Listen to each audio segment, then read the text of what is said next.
I haven't seen this room filled this much in a while. Hey, good afternoon, everyone. It is great to be here with you in the Pentagon briefing room. Since I became the Secretary of Defense last month, I have had the opportunity to meet with many of you both inside the Pentagon and during my travels. However, I'm especially pleased that the Chairman and I can spend some time with you all here today in the briefing room. The United States military has a proud history and a great story to tell. It is my commitment to the American people, who entrust us with their sons and daughters, to keep them informed of the work that our soldiers, sailors, airmen, Marines, and Department of Defense civilians do every day to keep our nation safe. While we have many avenues to engage with the media in today's world, moving forward, I intend to do these briefings to maintain an open dialogue about the department's activities. Our head of public affairs and a representative from the Joint Staff will also begin holding regular press briefings. My aim today is to give you an overview of my first 30 days in office and to talk about my priorities for the department. In short, it has been a very busy first month for the team, and I'm very encouraged by the progress we are making. That said, our direction remains fixed.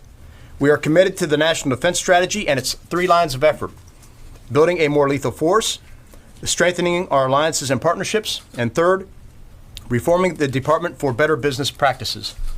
And I added line of effort 4, for me, taking care of service members and their families. The NDS is a strategy grounded in reality.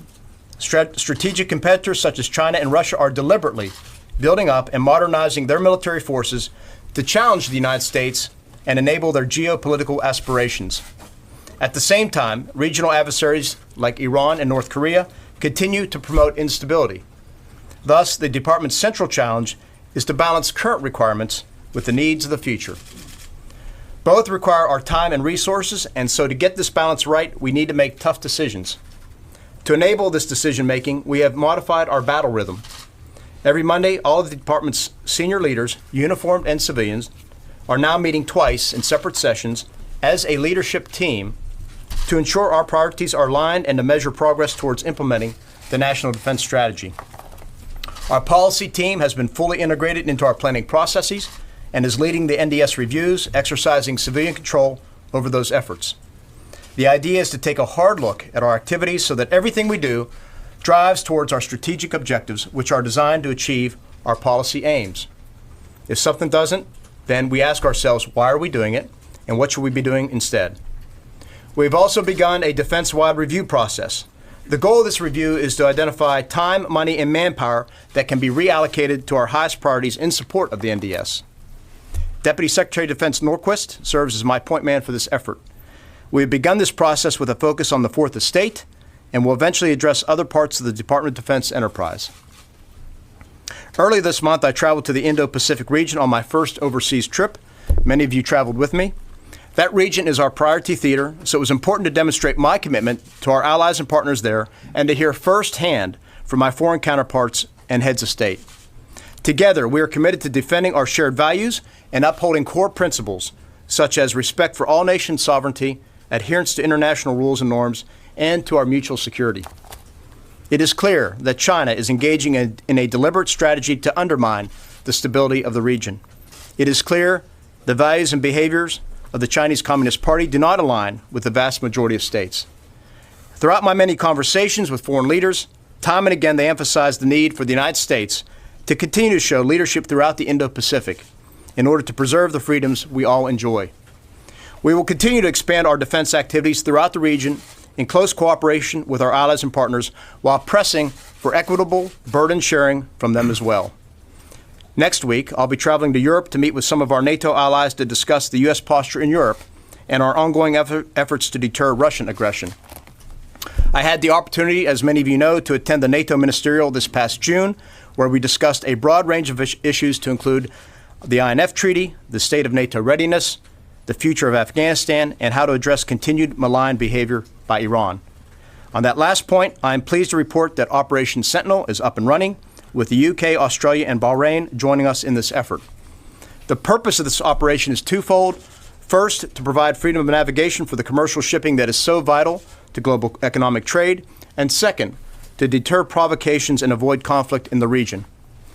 We remain in discussions with many nations who have a stake in the openness of this region, and we expect to see the list of participants continue to grow. I'm also excited for tomorrow's activation of the United States Space Command. To ensure the protection of America's interests in space, we must apply the necessary focus, energy, and resources to the task, and that is exactly what Space Command will do. As a unified combatant command, the United States Space Command is the next crucial step towards the creation of an independent Space Force as an additional armed service. Additionally, we're making steady progress with Senate confirmations, as we currently have 5 nominees who will have their hearings in the next couple weeks, and another 8 who are undergoing White House vetting. Finally, as a personal priority of mine, we remain focused on the well-being of our service members and their families.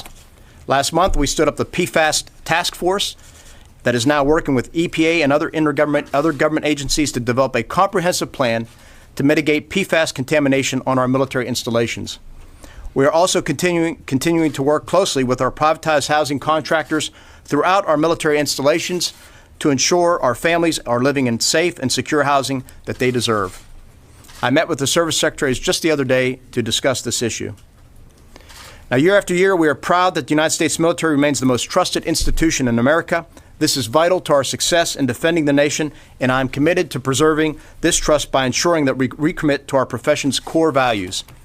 I reinforced this shortly after my confirmation by sending out an ethics note to the entire force, and I talked about it yesterday at the Naval War College.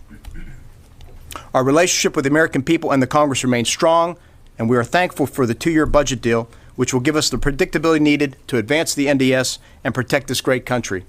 It is vital, however, that Congress passes the NDAA and defense appropriations bills on time for the coming year. As I've expressed to members of Congress on many occasions, to include yesterday, continuing resolutions harm our military readiness and stifle our modernization efforts. As such, I urge Congress to work together in a bipartisan manner to ensure the defense bills are passed by October 1st.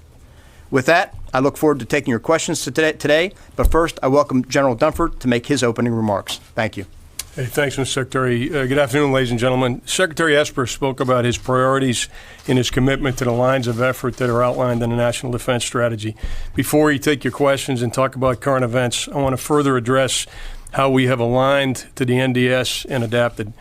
There's 4 characteristics of today's strategic landscape that are driving adaptation across the joint force. The return of great power competition, that's addressed in the NDS. Changes to the character war, leaders in the department have been speaking about that for some time. The capacity of the force relative to our operational commitments over the past few years have obviously increased in an unprecedented pace of change in virtually every aspect of our profession. In response, we're adapting how we plan, how we support the Secretary to make decisions, how we prioritize and allocate resources, and how we are developing tomorrow's capabilities. And I'll briefly touch on each one of these areas.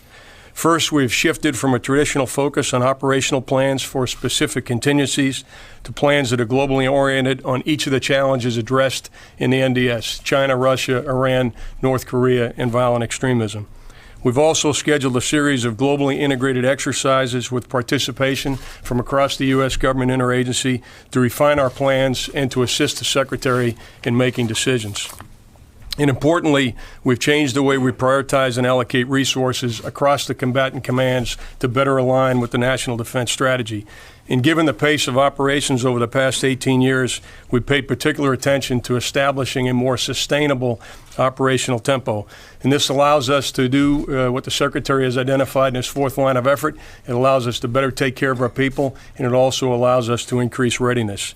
And finally, to ensure that we have the military we need for the future, we've planned a series of exercises, experiments, and war games to better inform how we adapt the force we have today and define the force that we need tomorrow.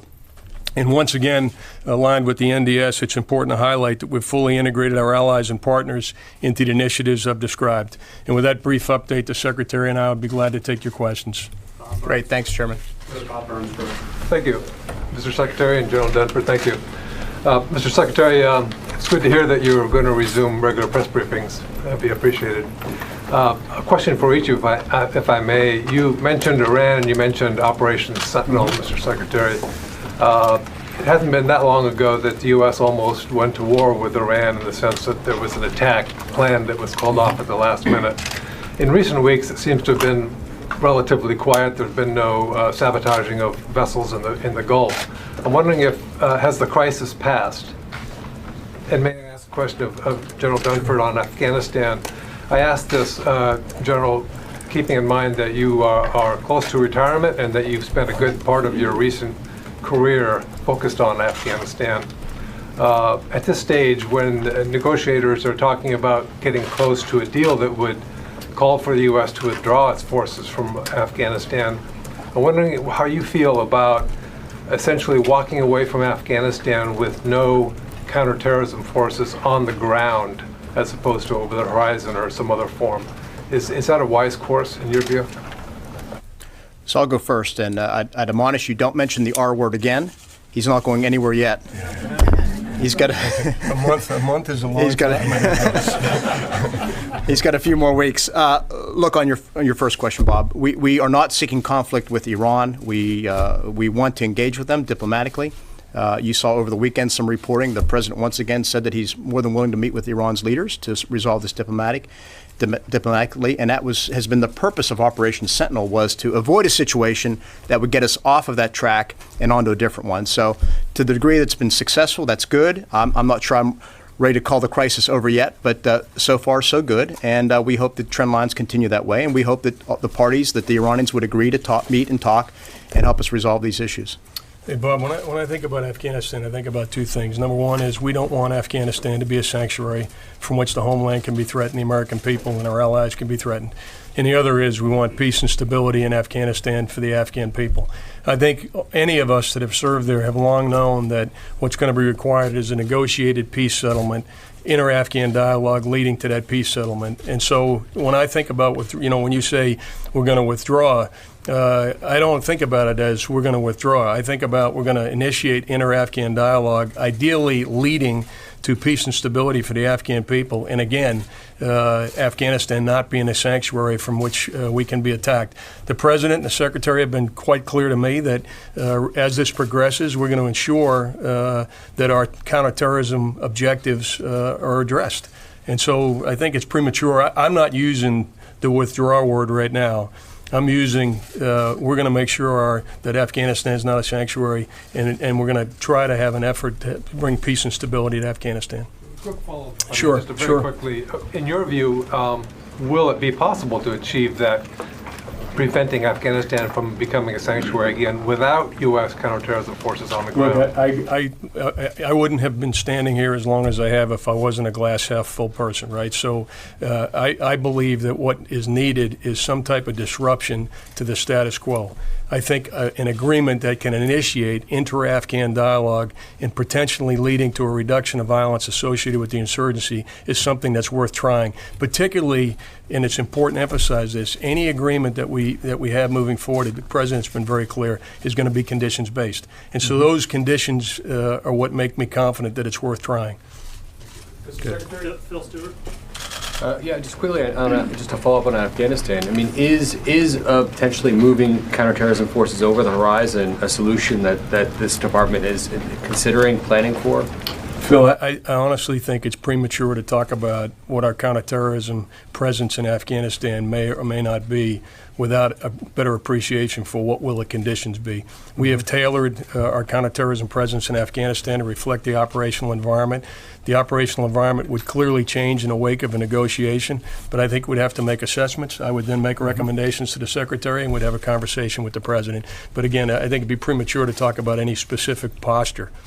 Mr. Secretary, I have a question on Iran, please. Barbara. Just to follow up on Barbara.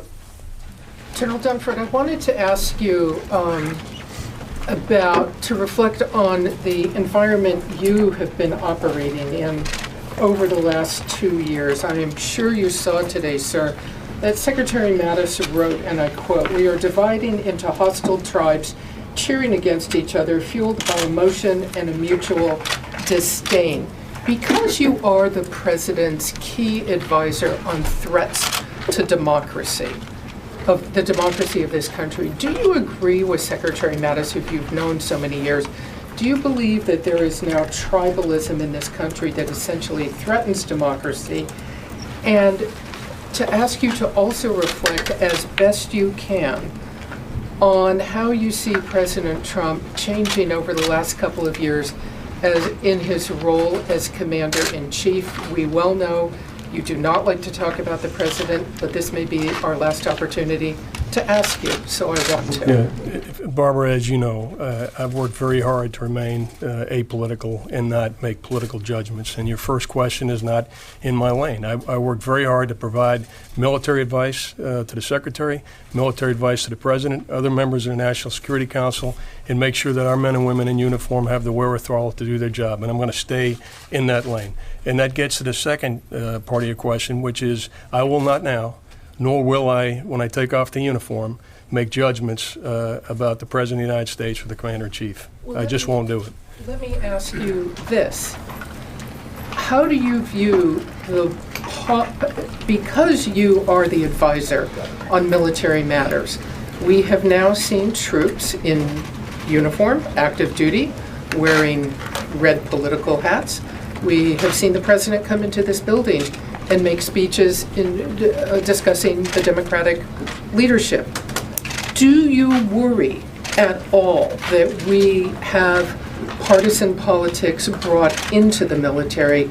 And that would be a question, Secretary Esper, as well for you, sir. Does something need to be done about this, or do you think it's okay just to let it go on? What are your concerns about the emergence of partisan politics into the ranks? So I'll take that question, Barbara. As I answered to Congress during my nomination hearing, I've said this to some of you before as well. My commitment is to keep this department apolitical. And I believe the best way to do that begins with the chairman and I behaving in an apolitical way. And from there, the leadership that we demonstrate, the values we emulate, work their way throughout the force. And to me, that's the best way to do it. And of course, we have rules and regulations throughout the services that say you can't wear political items on a uniform, et cetera, and we will continue to enforce those standards. Jennifer? Yes.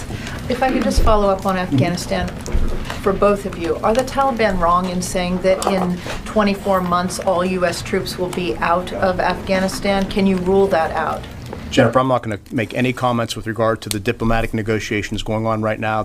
They are where they are, and we got to let this play out, and then we'll be able to answer all of your questions with regard to an agreement, if it ends up being an agreement. General, excuse me. Jennifer, General, the only thing I'd emphasize, the Secretary and I have talked about this many times. Some of you may not hear this when you hear bits and pieces that appear to be, it's mostly speculation. But the one thing that's been clear in all of our meetings is that any agreement is going to be conditions-based. Yep. And the President's been very clear about Afghanistan not being a sanctuary from which we can be attacked, and that this is going to be done in conjunction with Afghan leadership. Mm-hmm. And sir, just to follow up, you were the top commander there, and you used to deal with the Afghan government. The Afghan government feels that they've been left out of these talks. Do they have legitimate concerns? I would tell you this. I'd leave the State Department to characterize the specific interaction that we've had with the Afghan government. I recently visited Afghanistan. I met with the Minister of Defense, Minister of Interior, General Miller, Ambassador Basher, and engaged with the Afghan leadership in Kabul virtually every day to make sure that there's transparency in this negotiation. I view any agreement that would be pending as something we're doing with, not to, the Afghan people. Among all parties. Question on Iran, please. Secretary, as Israel expands its targeting inside Iraq and Lebanon, can you help us understand the level of your concern about the political blowback for U.S. troops and the Iraqi political environment as a result of those strikes? And Mr. Chairman, the military has long been quietly concerned about the impact these strikes could have on the security of U.S. forces in the region. Can you speak to that, please? On the first part, I'll say obviously we are in Iraq at the invitation of the Iraqi government, and we are there and focused on one thing, our forces, and that is working with and through the Iraqi forces to execute the de-ISIS campaign. And that's where we are focused. And obviously we're concerned about anything that may impact our mission, our relationship, or our forces. The statement that came from DOD the other day kind of really made a point of distancing the U.S. from, some of these operations. I think it put a finer point on the idea that the U.S. really wants to stay away from. We remain focused on supporting Iraq and supporting our forces in Iraq to go after ISIS. Yeah, Gordon, again, all of our operations are consistent with the agreements that we have with the Iraqi government. All of our operations in conjunction with the Iraqi security forces focused on ISIS, all of our operations. With regard to force protection, we assess force protection across the region virtually every day. General McKenzie is in constant dialogue with the Secretary and I about the needs for force protection. He makes adjustments based on tensions in the region. So yes, are we concerned about it? We're not complacent about force protection. We look at it every day, and we're very attentive to the operational environment when we make adjustments in our force protection. Yeah. I want to try one more time in Afghanistan. As you know, Ambassador Khalilzad is still in negotiations with the Taliban. He said he expects assurances from the Taliban it will not be used in any way by Al-Qaeda, other terrorist organizations again. The Pentagon, in a report last month, said we need a robust counter-terror capability. So, just to be clear, do you need both the assurances and the capability, even though we don't know what the capability at this point will look like, if you both could address that? Well, again, I'm not sure which report you're referring to that came out of the department. Lots of reports come out every day, as you all know. All I'll say again is State has a lead on this. Ambassador Khalilzad and his team have done great work. We've been involved with them. We have people involved with him, as is General Miller on the ground, and I'll defer to him to comment on what he wants to comment, but we are not going to get involved in commenting on the diplomatic process at this point. That's not my point. My point is, do you need a counter-terror capability in Afghanistan once there's a peace deal signed? Can you both address that? I think you answered that already, but I'll actually let you go Tom, again. I'm not trying to be evasive, but something I've said even in testimony is, look, we have enduring security interests in the region, diplomatic interests in the region, and economic interests in the region. And the form of our presence to advance our interests in those areas is going to change over time. And so any discussion about capability is going to be benchmarked against the threat, but as importantly, against the capacity of our partners in Afghanistan to deal with that threat. So could we talk conceptually about a time in the future when the Afghan security forces can deal with security in their country by themselves? You can, but we're not prepared to have a specific conversation about when that may be or what capability would be associated with what operating environment. The bottom line is the U.S. will need some counter-terror capability in Afghanistan. We will need our interests addressed. Thank you again for doing this briefing today. We really appreciate it. North Korea has been launching salvos of missile tests recently. I know that the White House has downplayed them because they don't violate the agreement with Kim Jong-un. But strategically, I mean, are they a concern for you that they are developing what they call it to be new weapons? And do you think that they're just pushing the limits of that agreement? And then just a follow-up, if I could, about this new submarine missile. I talked about this on my trip to the Indo-Pacific. I've had these discussions with both my counterparts and the heads of state in both Japan and Korea about these tests. And obviously, we're concerned about their short-range ballistic missile tests. We want to understand what they're doing, why they're doing, et cetera. But on the other hand, we're not going to overreact. We want to take a measured response and make sure that we don't close the door to diplomacy. At the end of the day, we will get to an irreversible, verifiable, complete denuclearization of the peninsula. The best way to do that is through a political agreement. So we don't want to close the door by overreacting to their tests and what they're doing. And if I could follow up just on this development of a short-range tests, but of a new submarine ballistic missile. We know that they've been developing this capability for a while. Are they on the verge of something that could be a game changer? Because potentially could be an ICBM launch. Yeah, I don't have anything to add to what has already been reported in the open press. Laura? Mr. Secretary, thank you. Tara Kopp with McClatchy. I wanted to get back to what you were saying about taking care of the people. And over the last 2 decades of war, a number of servicemen have come in contact with things that are potentially cancer-causing, the air they breathe, the fire, the burn pits, a lot of the aviation. You're dealing with the PFAS. But overall, are you concerned about the potential rising rates of cancer within the military and veteran community? And are you looking at any ways to make establishing service connection easier for those veterans as they age and potentially, 10 years down the road, see that they've come to develop a type of cancer that maybe was because of what the air they breathed or the vehicles they were in, et cetera? Yeah, sure. I mean, this goes back to my days in the service. After my tour during the Gulf War, we had, if you may recall, Gulf War syndrome that was out there, and still many folks suffer from it. The VA has a lead on this. I haven't talked to VA Secretary Wilkie in a while. He and I go back many years. He is completely committed to our service members and the veterans, and those are that is one of the areas where I want to improve and make sure we're doing everything we can to assist soldiers, sailors, airmen, and Marines as they transition out of the service into the VA system, and then make sure that we tackle some of the things that you're talking about. I have a question on Iran, sir. Would you mind if you answer my question on Iran, please? I have a follow-up on Iran, please. Two quick follow-ups, actually. One, to Tom's question, General Dunford. When you said that there might be a time in the future where the Afghan partners have the ability to be the counter-terror force to keep any kind of terrorism out of Afghanistan, that might be in the future. Are they capable of that now? Are you ready to say the Afghan security forces could secure that country without outside help? In the current environment today, at the level of violence associated with the insurgency, I think we and the Afghans agree that some degree of support is necessary. That's why we have forces on the ground inside of Afghanistan today. But again, I want to make sure when I spoke about Afghanistan securing itself in the future, I was very clear. I'm not affixing a time horizon to that or specific conditions. I was just answering the question. Right now, it's our judgment that the Afghans need support to deal with the level of violence that is associated with the insurgency today. If an agreement happens in the future, if the security environment changes, then obviously our posture may adjust. And that's more than monetary support, it's actual physical military support of them. That's right. I mean, those are all, that's a level of support we're providing today that will change. One thing I'm sure, based on even since my time in Afghanistan, many of you recall we had 140,000 coalition forces there when I arrived in 2013, and about 15,000 or 22,000, I think, total coalition and U.S. forces today, so significantly different. The one thing I'm sure of in the future is that our posture is going to adjust. And then one quick to follow up on Louis' question, Secretary Esper on North Korea. Since it seems that these short-range missiles have been a response to the U.S.-South Korean exercises, computer-based exercises, what does that say about the future for any larger-scale military exercises between the U.S. and South Korea? Will we ever get back to the point where there are the large-scale, tens of thousands of troops, weeks-long military exercises? Well, the key is to make sure we're doing things that we need to do to preserve our readiness. And I've had this discussion a couple times with General Abrams on the peninsula. The chairman may have, I'm sure has as well, may want to comment. And just 2 weeks ago when I was in Seoul, he and I talked about that. He feels that the training and exercise plan we currently have underway is sufficient to maintain our readiness on the peninsula with our ROC allies. And Courtney, what I would say... So that may or may not mean going back to whatever it was.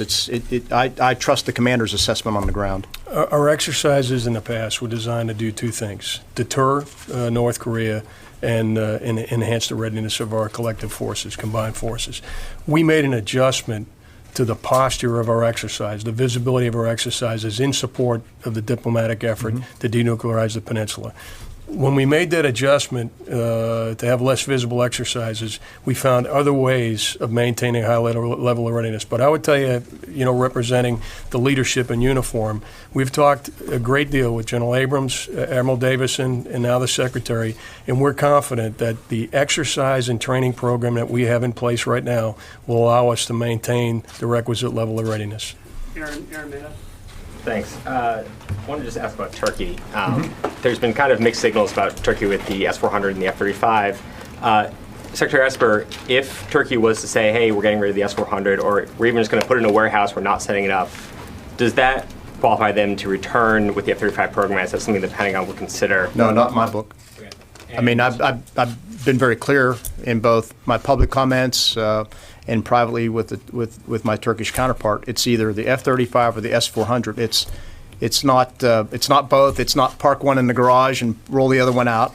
It's one or the other. So we are where we are, and it's regrettable. As I've said, Turkey's been a long-standing, a great partner and ally, and I would hope that they would move back in our direction and really live up to what NATO agreed to many years ago, and that was to begin divesting of Soviet-era Russian equipment, and they seem to be moving in a different direction. So if they were to say, hey, we want to get rid of the S-400, we made a mistake, we're walking this back, would you be open to them rejoining the F-35 program? They would have to, again, get rid of the S-400 program and completely out of the country and out of whatever, and then we could consider that. And then, for the General, you've been one of the maybe most outspoken people who've traveled to Turkey. You've been there many times and met with the leadership. In your estimation, what is the relationship between the U.S. government and the Turkish government right now? Sure. Here's what I'll tell you. This is what I tell my counterpart almost every time we meet. I said, look, when I look at Turkey and the United States, it's very clear to me that we have many more areas of convergence than divergence. And many of these areas of divergence are kind of near-term issues, they're difficult issues, no question about it, but they're issues that we can work through. And so we try to focus on the horizon and say, look, we are allies today. Turkey is an important part of the NATO alliance. Our bilateral relationship is very important. And so what we do when we meet is we try to find ways to enhance the relationship and focus on the future, which, in my view, if you look at Turkish national interests and you look at U.S. national interests, they're much more closely aligned with any other interlocutor that Turkey may be dealing with right now. Missy Ryan. Thank you very much. I just want to follow up with one quick question for General Dunford and then ask you both a Yemen question. General Dunford, building on Barbara's question about partisan politics, is it your judgment that some of the events that she referenced, the MAGA hats, some people would add using military funds for the border wall, do you believe that those things have damaged the military's or jeopardized the military's nonpartisan or apolitical tradition? And then the question on Yemen would be, the war has continued far longer than anyone expected it to. Civilians continue to die. And now we have a significant development in that the Saudi and Emirati coalition appears to be fracturing. And the war appears no closer to a conclusion. Do you believe that it's time to rethink our military support to Saudi Arabia, the remaining support as it relates to the war against the Houthis? Hey, Missy, notwithstanding any specific incidents somebody would mention, when I look back over the last few years, I'm incredibly proud of the professionalism of our men and women in uniform. And with very few exceptions, they have conducted themselves in a manner very consistent with our ethos and with our values. And so we take every one of these issues seriously. We address it when it occurs. By and large, many of these issues are addressed by sergeants majors, first sergeants, chief master sergeants on the scene, and they're not things that rise to the level of the Secretary of Defense or the chairman. But again, I wouldn't want, to answer your question specifically, I wouldn't want any of these specific incidents that have been raised to characterize the men and women in uniform. They have done exactly what we've asked them to do by and large during a period of time that I would acknowledge in Barbara's question. It has been a very politically turbulent period of time, and yet almost 80% of the American people still have trust in the United States military as an institution, and we take that very seriously to maintain that trust. This is one of the things when I spoke to the students at the Naval War College yesterday. I spoke to them about maintaining our ethics and our values because we are regarded by society very high, probably the highest institution in America, but it's a fragile thing, and we have to safeguard it, and we safeguard it by practicing on a day-in, day-out basis our professional values and our ethics. So it's something that he and I will continue to push forward. And then on Yemen and Saudi Arabia? Yeah, I almost forgot the question. Look, what was your specific question? Yeah. Is it time to rethink the remaining military support to Saudi Arabia as it relates to the war against the Houthis in Yemen, given the fact that the war our continued support has not helped the war get apparently closer to a conclusion? Our support has been very limited and limited to helping them on the for their defensive purposes. So, you've outlined some things. We'll see where it goes. I think with most of these conflicts, they often end in a political agreement, and we'll see if the parties are ready to move to that stage. Laura from Congress. Hi, sir. Mr. Secretary, as you said, you were in the Indo-Pacific region with you. Recently. Yes, exactly. And when you were there, you seemed pretty hopeful that you would get some kind of resolution to the South Korea-Japan spat. Obviously, we saw South Korea pull out of that military intel sharing agreement. So I'm wondering if you see the path going forward. Do you see that there's a possibility of resolving this with little impact to military operations? And then, General, for you, are you seeing any impact to military operations due to that getting out of that pact? So at the time, I was and I remain very disappointed that both parties are engaged in this, and I expressed that to my counterparts as I met with them in Tokyo and Seoul, and of course urged them to work it out between them. And look, I am a half glass full person as well. I'm hopeful that they'll get beyond this because as I articulated to them, look, we have common threats facing us, North Korea and China, and bigger threats, and we're stronger when we all work together. And I think, again, when you look at the ledger, we share more interests and values and things in common than we do not. And I want to build upon that and hopefully resolve this quickly, move forward, and get back on the important track we need, and that is really thinking about North Korea in the near term and China in the long term. And how do we work together? How do we broaden our partnerships, strengthen our alliance, and make sure we're prepared for the future? And Laura, to answer your question, I haven't seen an impact on military operations right now, but I share the Secretary's disappointment in what I view as a setback in the relationship between South Korea and Japan. I think that's a very important relationship. Admiral Davison works on that hard every day. I've worked on that for the entire 4 years I've been a chairman, to have a good relationship, and I think it's in our collective interests, meaning Japan, South Korea, and the United States, for us to have an effective relationship amongst the three of us, and we're going to continue to try to work and make it get back in a positive direction. And just to follow up on that, if there is some impact, do you have contingency plans to deal with that if some of this? And we have other ways of sharing information. Obviously, none as effective as a very strong bilateral information sharing agreement between the two countries, but there are other mechanisms in place to allow us to deal with an alliance crisis or contingency. Jeff, Thank you. Question for Secretary Esper. President Trump has said repeatedly the U.S. could win the war in Afghanistan at the cost of millions of Afghan lives. Does the United States retain the right to use nuclear weapons against the Taliban? Jeff, we reserve the right to keep all options on the table. But look, clearly we have a plan going forward. The key to resolve this conflict is a political agreement. We're on that path right now. And we're hopeful that we can reach some type of conclusion that would result in a political agreement that can get us on the right trajectory. Well, does it help the negotiations? Question on Iran, please. Well, does it help the ongoing negotiations when the president repeatedly says that the United States could kill millions of Afghans to end the war? I think this administration is committed to finding a path forward that, again, achieves certainly a few things. One, of course, being that Afghanistan is no longer a safe haven for terrorists to attack the United States. And secondly, one that results in a intra-Afghan agreement that allows all the stakeholders there in the country to move forward on a different trajectory than what they're on now. Thank you, Mr. Secretary. Recently, you had a phone conversation with the new India's defense minister. Can you give us a sense what kind of relationship you want to build up with India? Yeah, as you all know, I don't like to talk about private conversations I've had with folks. It's just a good rule of thumb I've always lived by. But I will say that we had a very warm conversation. We talked about our mutual strategic interests and then discussed some next steps by which we can work together more closely. Carla. Thank you, Mr. Secretary, Mr. Chairman. Question for you, Mr. Chairman, on Turkey and Syria, and then for you on the border wall. The U.S.-backed Kurdish forces in Syria have said that they began withdrawing from two towns because of this safe zone.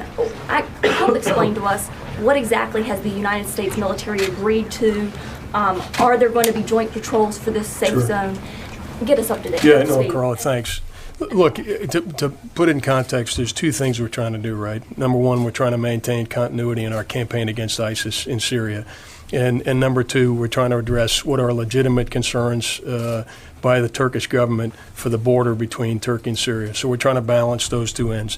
And as many of you know, we've been having conversations with all parties now for 2.5 years, working our way through this.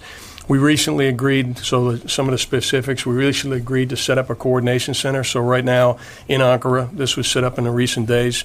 United States European Command, Central Command, Turkish General Staff are now in a coordination center inside of Ankara. We've also made agreements to immediately address some of the threats along the border between Turkey and Syria, removal of heavy weapons and those kind of things. With regard to your specific question, combined patrols and those kind of things, that's all being worked out in a coordination center. So what we've agreed on is the threats. We've agreed on a broad approach. The Secretary has spoken to his counterpart. I've spoken to my counterpart on a broad approach to address that area along the border between Turkey and Syria. But honestly, every day we're going to grow this capacity, and the whole purpose of setting up the coordination center is so we could drive down to the appropriate tactical level between commanders the specific actions we'll take every day to eliminate the threats. For when, and I had the Border Patrol. Do we have a date on when the joint patrols are going to start? No. Okay, No. And then on the border wall, sir, why did you agree to build an additional 20 miles of border wall? Can you elaborate on your decision, and how much has this cost DoD total, the deployments and everything? Yeah, I don't have a total number for you in terms of cost. We can get that for you. On the first part, as I recall, the reason why we were able to do 20 miles is because the Corps of Engineers were successfully negotiated lower prices than expected, which freed up money to do more miles. It was as simple as that, and that's my recollection. If I'm mistaken, Jonathan will clean it up afterward. All right, I'm going to go Joe Cabot here, and then last question, Megan from Military Times. Thank you. Secretary, my question is for both of you, Secretary Esper and Chairman Dunford. Have you seen any evidence that Iran's military capabilities or Iran's military readiness, either the IRGC or the Quds Force, have been diminished, weakened because of the U.S. military buildup in the region and because of the U.S. sanctions on Tehran?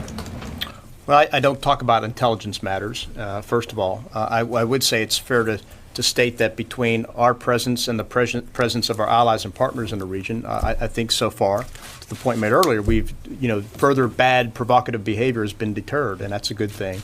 Because again, as we continue to reach out, I've said many occasions, we want to talk with Iran and talk about a diplomatic path forward. And I wouldn't today draw a correlation between the forces we put in the region and degrading Iranian capability. The forces that are in the region that the Secretary approved are to deter aggression and to provide the President with options in the event that deterrence fails. So it hadn't had a material effect on the actual capacity of the Iranian forces or their proxies. Go Megan for the last one. All right, for Secretary Esper, are there plans to send more troops to the border mission or to withdraw any of the ones that are still there? And is there a possibility that this wall might end up being built piecemeal completely with DoD funds and under DoD's supervision? Well, I don't know about the second part. It'd be speculative. I think on the first part, our response in terms of providing more resources and more troops depends on DHS needs, and we look at them on a case-by-case basis. So nothing comes to mind immediately. Maybe I'm missing something, but we flex that force based on DHS's needs at the border, and of course their needs at the border ebb and flow based on what they see approaching the border, trying to handle folks and whatnot. So. All right, guys. Thank you. Okay. Thanks, everyone.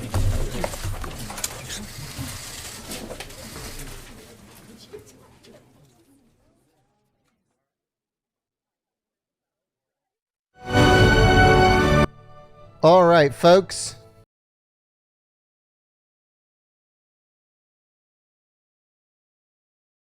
All right, folks. Thank you very much for joining us and choosing us as your stream of choice. Make sure you subscribe and you click the notification bell if you liked our coverage. Thank you so much, and we'll hope to see you guys here next time. My name is Jen. I'm from Golden State Times, and I will see you soon. Peace.